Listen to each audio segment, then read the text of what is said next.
여러분 안녕하세요. 조상현 목사입니다. 여러분이 이번 부활주의를 맞이해서 세례받게 되심을 진심으로 축하드립니다. 유아 세례를 받는 우리 유아들의 부모님께도 더불어 축하의 말씀을 드리고 싶습니다. 세례는 우리 신앙에 있어서 굉장히 중요한 부분이기 때문에 세례 받기 전에 점검하는 과정은 필수적이라고 할 수 있습니다. 함께 얼굴을 맞이하면서 세례 교육을 받고 여러 가지 교제들을 나누면 참 좋겠지만 지금 코로나 상황이기 때문에 영상으로 대체하게 되었습니다.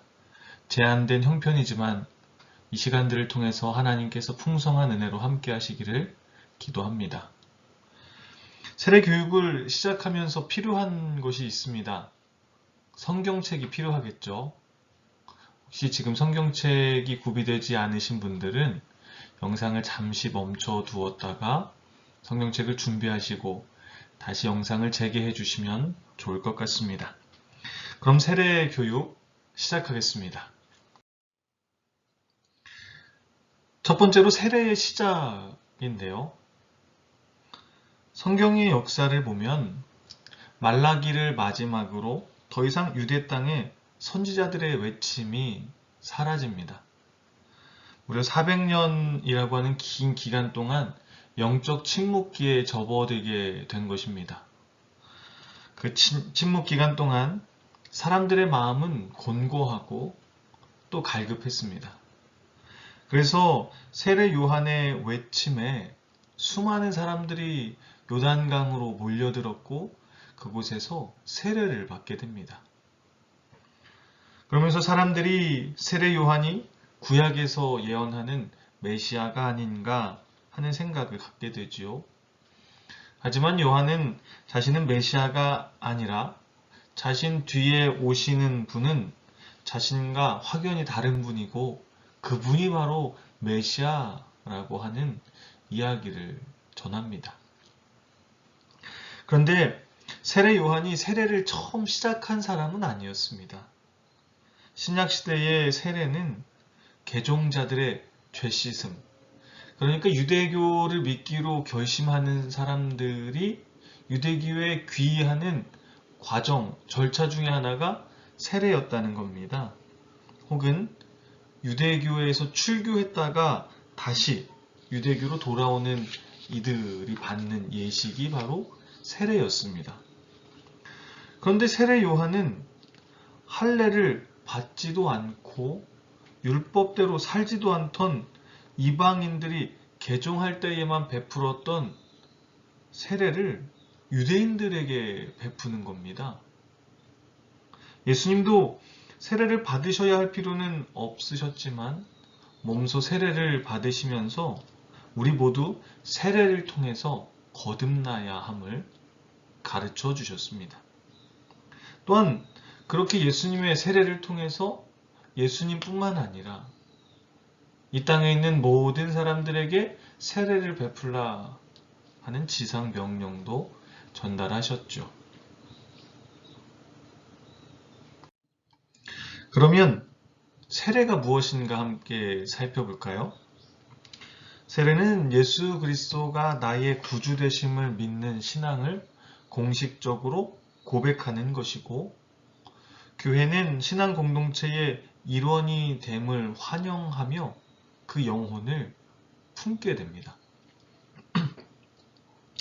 우리는 성령의 은혜가 아니고서는 하나님을 아버지라고 부를 수 없고 자신의 죄인됨을 고백할 수도 없습니다. 또한 예수 그리스도께서 나의 삶의 구원자 되십니다, 주인 되십니다 하는 고백도 할 수 없습니다. 그래서 예수 그리스도를 믿고 신앙생활을 결심한 것은 철저한 성령님의 인도하심이라는 것입니다. 하나님의 은혜가 오늘 우리를 부르셨고 지금까지 인도해 주셨고 이제는 그곳에 우리의 고백이 더해짐으로 하나님의 돌보심의 은혜가 더욱더 풍성하게 부어진다는 겁니다. 세례 교육을 통해서 하나님과 함께하는 여러분들의 삶 속에 거듭남의 은혜가 더딥혀지기를 주님의 이름으로 축원합니다. 세례를 첫 번째로 예수님께서 우리에게 주신 성례다 이야기할 수 있을 것 같습니다. 세례는 구약의 할례와 의미적인 연속성을 가지는데요. 할례는 하나님의 백성이 된 표를 몸에 가지고 다니는 것이지 않습니까?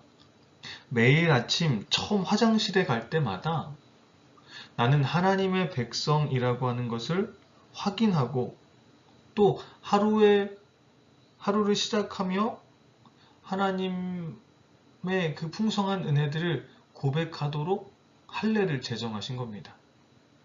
세례 역시 우리가 하나님의 백성이 되었다는 표로 받는 예식이 됩니다. 골로새서 2장 11절에서 12절의 말씀이 있는데요. 한번 찾아볼까요? 골로새서 2장 11절에서 12절입니다.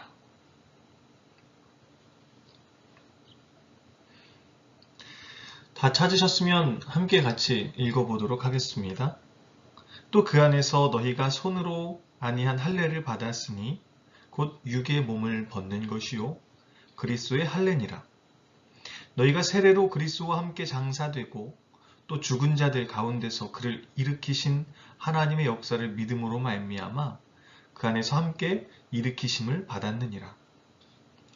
그러니까 그리스도 안에서 우리는 할례와 다른 하나님의 백성이라고 하는 표가 있는데 그것이 바로 세례라고 하는 것이지요.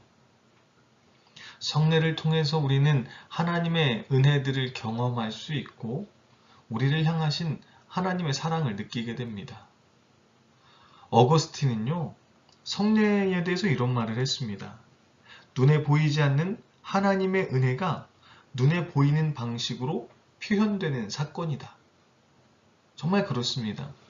성례는요, 보이지 않는 은혜가 구체화되어서 우리의 삶에 임하는 것을 이야기하는 것입니다.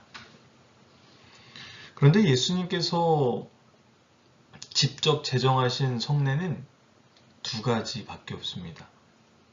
그 중에 하나가 우리가 준비하고 있는 세례고요.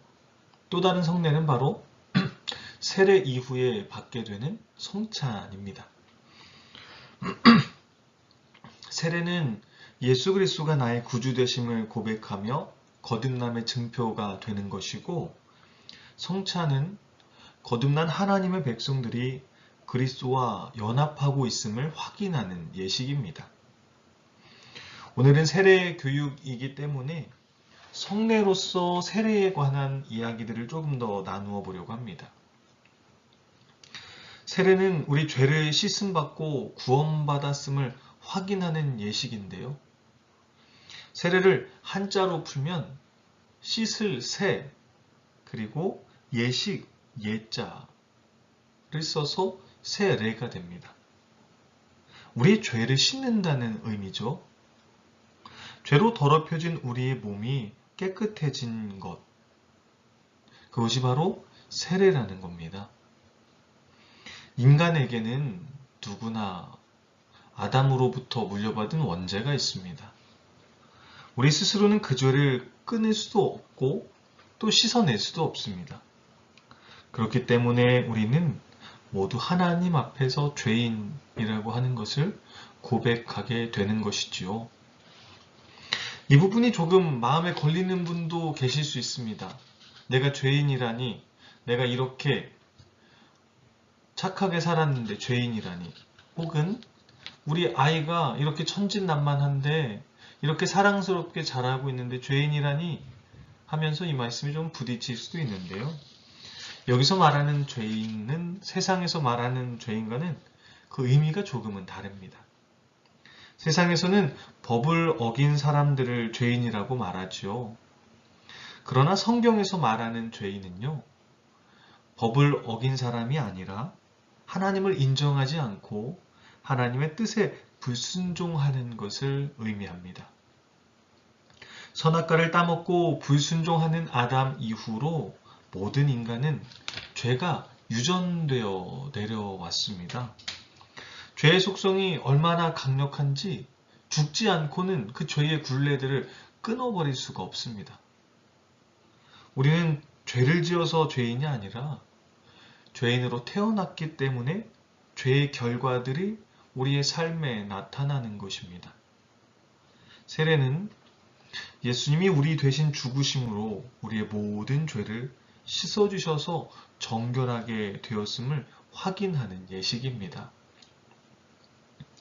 두 번째로 세례는 예수 믿기 이전에 나는 죽었음을 고백하는 것입니다.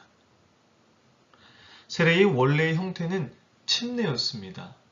여기에서 사용되는 침이라고 하는 그 한자는 잠길 침자를 써서, 그래서 우리가 여러 교단들을 이야기할 때 그 중에 하나가 침례교가 있는 건데요. 침례교는 지금도 세례를 대신해서 침례를 거행합니다. 이들은 세례 요한이 주었던 세례처럼 물속에 온몸을 잠기는 예식들을 거행합니다. 하지만 과거에는 강과 호수 등 주변에 침례를 받을 만한 자연적인 장소들이 많이 있었는데 현대에 와서는 그런 부분들이 많이 어려워졌죠. 그래서 대개의 교회에서는 침례를 대신해서 손으로 물을 떠서 머리에 얹는 수세례를 행합니다. 세례에서 중요한 것은 온몸이 잠기느냐 아니면 그 물이 머리에 얹어지느냐 하는 부분이 아니라 세례를 통해서 나의 옛사람이 죽어지고 내가 새 사람으로 태어났다 하는 그 의미가 중요한 것입니다. 그럼 한번 생각해 볼까요? 물속에 사람이 들어가서 나오지 않게 되면 어떻게 될까요? 죽게 됩니다. 사람이 들어가서 숨을 못 쉬게 되고 결국은 그 사람은 죽음을 맞이하게 됩니다. 그리고 다시 그 사람이 죽지 않게 되었을 때에 물 밖으로 건져진다면 그는 다시 삶을 영위할 수 있게 되는 것이죠. 물속에 들어가는 것과 들어간 후에 그의 삶이 달라졌음을 이야기하는 것입니다. 물속에 완전히 몸을 담그면 그로 인해서 새로운 사람이 되고 머리에 물을 조금 뿌리면 새로운 사람이 안 되는 것이 아니라 우리는 그 의미에 집중해야 한다고 하는 것입니다. 세례는 우리가 예수 그리스도의 죽으심과 부활에 연합하는 것으로 과거에 우리의 옛사람은 죽고 그리스도 안에서 새로운 존재로 다시 태어났다고 하는 것을 상징적으로 보여주는 중요한 사건입니다. 성경을 한 번 더 찾아볼까요? 고린도전서 10장 1절에서 2절의 말씀을 찾아보겠습니다. 고린도전서 10장 1절에서 2절의 말씀입니다.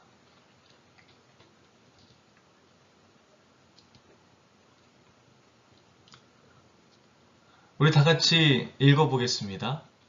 형제들아, 나는 너희가 알지 못하기를 원하지 아니하노니 우리 조상들이 다 구름 아래에 있고 바다 가운데로 지나며 모세에게 속하여 다 구름과 바다에서 세례를 받고. 아멘. 이스라엘 백성들이 애굽에서 나와서 홍해를 건넌 것이 바다에서 세례를 받은 것이라고 바울이 설명하는 것이죠. 홍해를 기점으로 애굽, 그러니까 애굽에서 살던 과거의 종의 모습이 완전히 단절되고 전혀 새로운 존재, 자유민으로 탄생하게 되었음을 이야기하는 것입니다.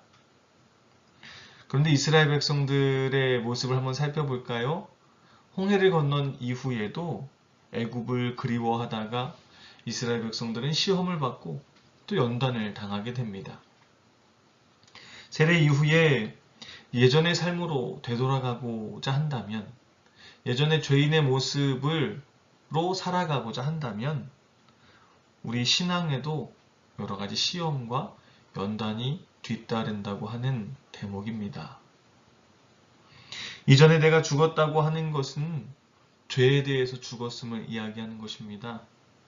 더 이상 죄가 이끄는 대로 살지 않겠다고 하는 것을 고백하는 것입니다. 그러니 여러분, 이번 세례를 통해서 죄의 문제들을 끊어버리시기 바랍니다. 하나님께 가까이 가는 것은 우리에게 복이 됩니다. 죄를 끊어버리시고 하나님의 은혜 안에 잠기시기를 축복합니다. 세 번째로요, 세례는 그리스도와의 연합을 의미합니다. 로마서 6장 3절의 말씀 한 번 더 찾아보겠습니다. 로마서 6장 3절입니다.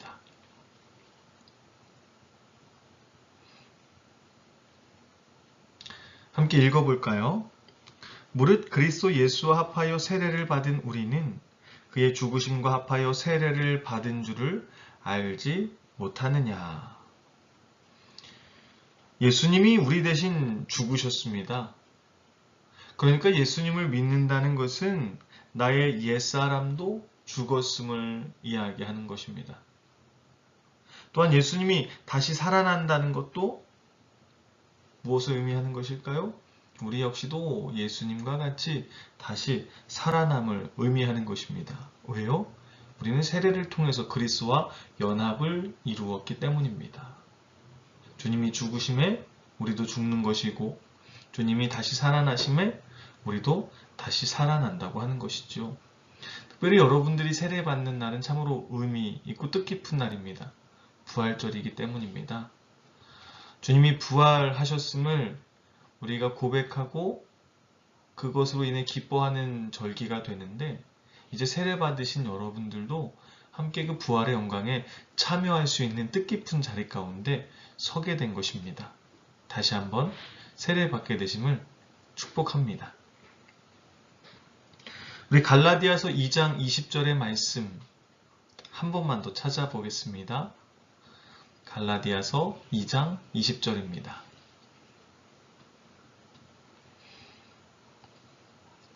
제가 읽어드릴게요. 함께 보겠습니다. 내가 그리스도와 함께 십자가에 못 박혔나니 그런즉 이제는 내가 사는 것이 아니요 오직 내 안에 그리스도께서 사시는 것이라.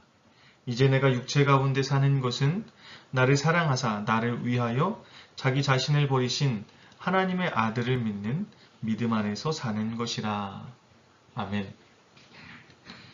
이제 예수님과 결합하여서 생사를 같이 하며 동행하는 삶, 주님과 연합하는 삶이 시작되었다고 하는 것입니다.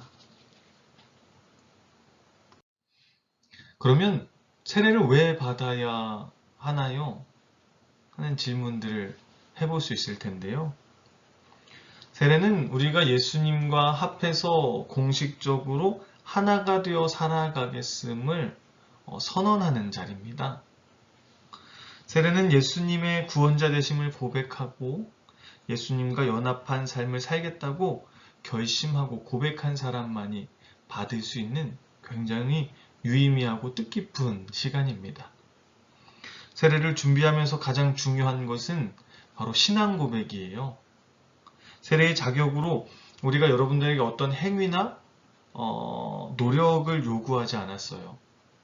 우리 교회에서는 성인 세례의 자격으로 교회에 등록한 지 6개월 된 성도님, 그리고 유아 세례의 자격으로는 5세 미만의 유아 중 부모님의 동의, 부모님 한 분 이상이 믿음의 결단을 한 경우 세례를 받을 수 있다고 했습니다.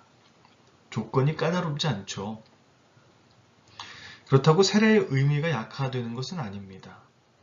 세례는 인생을 살면서 단 한 번밖에 경험할 수 없는 아주 뜻깊고 귀한 것입니다. 그래서 우리에게 세례받는 우리에게 중요한 것은 바로 우리의 믿음의 고백입니다. 세례를 함에 있어 앞으로 새로운 삶을 살아가겠다라고 하는 각자의 믿음의 고백을 여러분 들으실 수 있기를 바랍니다. 유아 세례를 받는 아이들의 부모님께서는 우리 아이들을 놓고 하나님께 축복 기도를 드려보세요.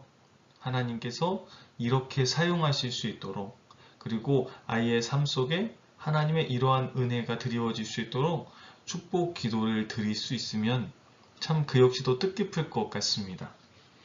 하나님께서 여러분들이 드린 그 기도, 여러분들이 고백한 그 고백을 받으시고 여러분들의 삶 속에 그렇게 일하시게 되기를 저도 함께 마음 모아 기도하도록 하겠습니다. 세례받게 되신 여러분들을 진심으로 축하하고 축복합니다. 이제 여러분들은 우리 한양제일교회의 일원이 되셨습니다. 우리 한양제일교회가 최선을 다해서 여러분들의 믿음의 후원자가 될 것이고요. 여러분들이 올곧게 자라날 수 있도록 여러 가지 것들을 도와갈 것입니다. 여러분도 이제 교회의 일원이 된 만큼 교회를 사랑하는 마음으로 살아가시고 교회 안에서 맡겨진 일들을 또 넉넉히 잘 감당해 주셨으면 좋겠습니다. 앞으로 여러분들의 삶의 자리 가운데 어렵고 힘든 일들이 일어나게 되면 그때 내가 세례받았다고 하는 것들을 기억했으면 좋겠습니다. 왜냐하면 세례는 축복이기 때문이에요. 세례받은 사람들의 삶 속에 주님께서 함께 하시기 때문이지요. 다시 한번 여러분들 세례받으신 것을 진심으로 축하하고 축복하고 싶습니다. 마지막으로 유아 세례를 받는 부모님들에게 한 가지 이야기를 전해드리면서 당부의 말씀을 대신하려고 하는데요. 제가 참 존경하는 목사님이 한 분 계십니다. 지금은 은퇴를 얼마 앞두지 않고 계신데요. 언젠가 이 목사님이 당신의 젊은 시절 이야기를 제게 들려주신 적이 있습니다. 근데 그 이야기가 아직도 제 마음에 잔잔한 여운으로 자리하고 있습니다. 이 목사님의 젊은 시절에 초등학교에 다니는 아이가 학교에서 하는 보이스카우트 캠프에 다녀오고 싶다고 이야기를 했답니다. 근데 캠프 기간 중에 주일이 끼어 있는 거예요. 목사님은 단호하게 주일을 범하는 것은 안 된다 하면서 캠프에 참여할 수 없음을 통보하셨죠. 그랬더니 아들이 너무 상심해하고 너무 속상해하는 것 아니겠습니까? 당연하겠죠. 속상할 겁니다. 그래서 보다 못한 사모님이 이번 한 번만 다녀오게 하자고 우리가 잘 일러주고 해서 이번 한 번만 아이가 참여할 수 있도록 도와보자고 그렇게 이야기를 하셨답니다. 그래서 이 목사님이 사모님께 이런 말씀을 하셨대요. 이 아이가 앞으로 성장해서 선택해야 할 일들이 참 많을 텐데 적어도 우리가 주일 예배 드리는 것만큼은 선택이 아닌 당연한 것으로 가르쳐야 하지 않겠느냐고 말입니다. 사모님이 수긍하셨고 후일에 이 아들이 성장하고 나서 그때는 그 일이 이해되지도 않고 참 많이 속상했는데 자라고 보니 아버지의 깊은 뜻을 알게 되어서 감사하더라고 하는 고백도 들을 수 있었다고 하는 간증이 제 안에 생각이 납니다. 유아 세례를 받은 아이들은 그 아이들의 결단으로 세례를 받는 게 아닙니다. 부모님의 신앙을 보증받아서 아이들에게 세례를 베풀어 주는 것이죠. 여러분들이 믿음 안에서 우리 아이들을 잘 양육시켜 주실 수 있기를 부탁드리고 싶습니다. 그럼 이상으로 세례 교육 1과 모든 순서를 마치도록 하겠습니다. 감사합니다.